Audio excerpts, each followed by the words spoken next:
Aid me. Be my eyes.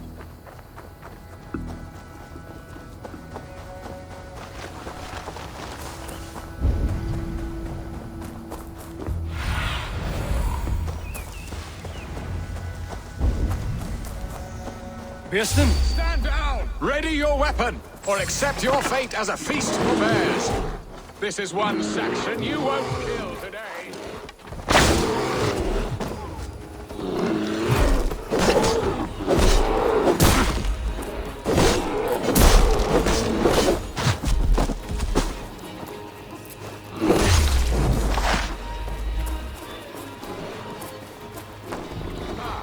There you are. Do not let them charge you.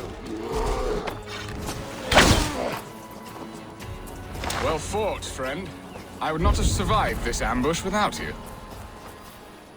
You have my gratitude to stumble upon me in my moment of greatest peril. Perhaps you were God-sent. I'm Estrid sent. Your wife and the Thanes of Essex both want your balls on a blacksmith's anvil. When do they not? You could return and report that the savage Claw took me. Poor Beerstan, his exit pursued by a bear. And make the beast Lord of Essex in your stead.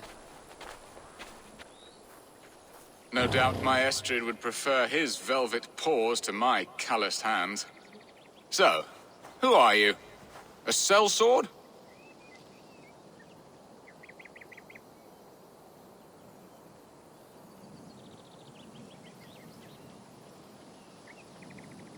I am Eivor of the Raven Clan.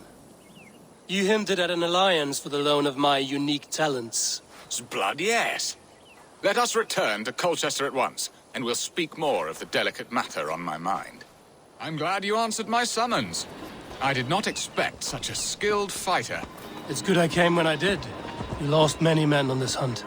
Good men. Good men, all. They will have the proper rights, and their families will be cared for. Your people sacrificed much for your sport. They did. There is no balm for my tortured heart. Why did you ask me here? Do you believe in true love, Eivor? I have loved. But have you truly? Has a longing burned in your breast, a sweet, lingering pain, paralyzing you with its sting? There's pain enough in battle. I do not seek it out in love. I long for it. The thrill of a fight softly won. My wife Estrid lacks fire. Eivor, stay close. Now then, what was I saying? I long for it. The thrill of a fight softly won. My wife Estrid lacks fire. She is a fish out of water, cold and dead. She showed great passion when I met her, keeping your Thanes in check. Oh, they love her, it is true. Some with too much devotion. And I have not been a good and attentive husband. I have always been a plucked goose in matters of love. And a piss-poor ruler to boot. Strong must be the hand that steers the ship, Pearson. My hand would rather tug the catgut of a well-crafted bow. My eyes narrowing at the sight of prey. I, a crown... Where was I? A crown sits heavy on the head. Then let us run wild and free in the woods as the wolves do. Live on our wits, prowl and stalk and feast. You have a romantic way about you, Pearson. Do not fret. My guards will not worry you when we are together. You mismark me if you think I'm capable of worry. Have you built your city in the ruins of another? No, these builders are lost to the annals of time. Far advanced of the Saxon hovels of Wattle and Daub, I have ambition to build a great palace myself, with mosaics and balmy courtyards. What stops you? That which stops all but the most creative minds. Coin, imagination, talent. And your people? Is Essex happy? That is a question I never really ponder. I suppose they are. I hope they are. Alfred believes I rule like a chickless hen, flapping and squawking over nothing but the farmer's dinner. He interferes. No, he disapproves. Is that not infinitely worse?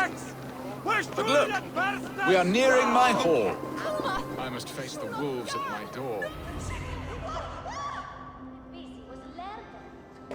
Ready to help me fend off the spears of their displeasure? Let them speak their woes. I'll advise you if I can. Who is this owl, Bearston, that twitters in your ear? An advisor, nothing more. Here to help Essex navigate her brewing storms. Now, my dear brethren, Adred, perhaps you will start us off. What troubles you? You're a disgrace, Beerstan. Couldn't get a sow pissed in an alehouse. Alfred's men are crawling all over Essex. King Alfred, yes. Though it is within his right, the constant presence of his men is certainly an issue.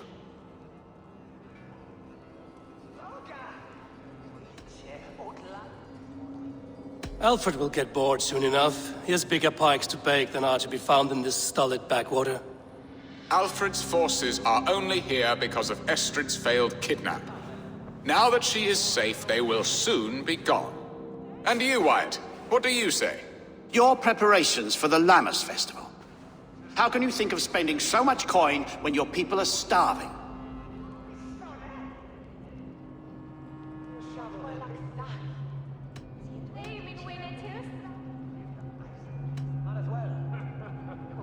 He should put his own ham fist in his purse and contribute coin to the festival.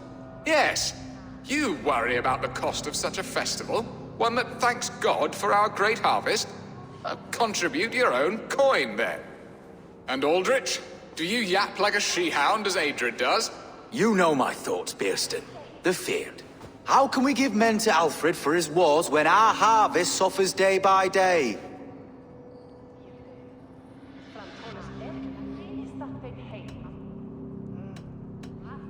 Do they not defend your land? You'll need all the men you can muster to fight the coming wars. The Danes are a great threat when provoked. Those we cannot ally with, we must fight or lose our lands. There! Have I not answered all your questions? You are a stain on this shire, Bearstan. Useless. Useless. That's right. Yet still you haunt my hall. Be gone! I haven't time for your squabbling.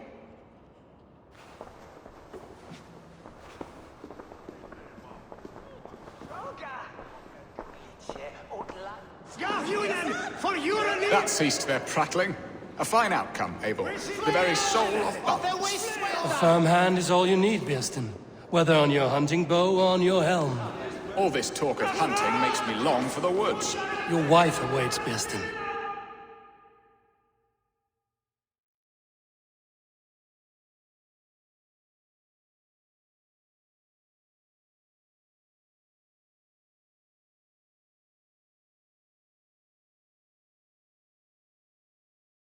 Aren't you...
with his sweat. Ha! She does as she must. As do I. But you will You have done the impossible, Dane. Returned my errant gander to his coop. My pettish love. Such a stormy countenance clouds the sun of my return. Your thanes drank the ale the abbot gifted us. All of it. Now that is a tragedy my heart will not easily overcome. If he looked at me with the same affection he shows for hunting deer, our marriage might have survived.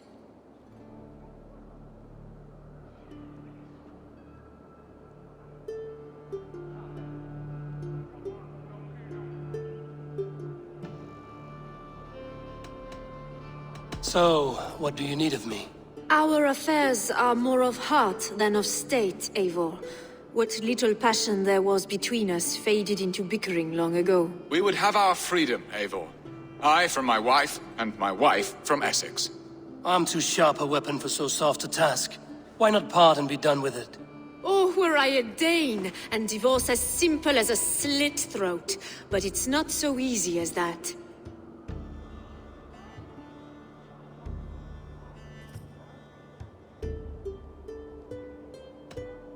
Then what is stopping you? You're King Alfred? Ours was not a union of love, but necessity. Decreed by Alfred's father to strengthen ties with Francia. Not easily broken. Explain yourselves, clear and plain, and I will do it. The poetry here is mind mud. We had a plan, a simple plan. A woman lost and a woman found. Some time ago, we paid a Dane to kidnap me and ferry me safely to Francia. As you can see, he did not deliver. He was certainly thorough in other regards. Some Norse can be quick to take coin and slow to earn it. If I give my word, it is not broken. Could we try the kidnap again? Much of the planning is done. It would only take a more trustworthy overseer. It should be a bold venture if we do. Loud and brash and seen by all. During our Llamas festival, merry peasants and guards with wandering eyes. Your return to Francia would need a swift ship, with a captain ready to leave England. We could ask him. I would have thought his steed and seamen spent. Come find me in the market, Eivor. Our unwelcome guests require food and ale to soften their anger. My wife is a gracious and attentive host, Eivor. The only thing that keeps my braying thanes at bay. And the woman found? A darling Maybud, Ulvida, my childhood sweetheart. I left her 20 years ago in Malden to marry my prickled pear. 20 years? Can an ember so cold be reignited? We can hope. You must fan the flame. Find her, bring her to my lakeside cottage, and light a bonfire there. I will know to come. I believe she lived in the last house in Malden. A small, sweet place where fond memories were made. I will do as you both ask, and ask Freya for success in this love game. Good luck in your endeavors, Eivor. I pray you find my Alvida with a fair face and a yearning heart. Now, should I look for Alvida first, or meet with Estrid at the marketplace?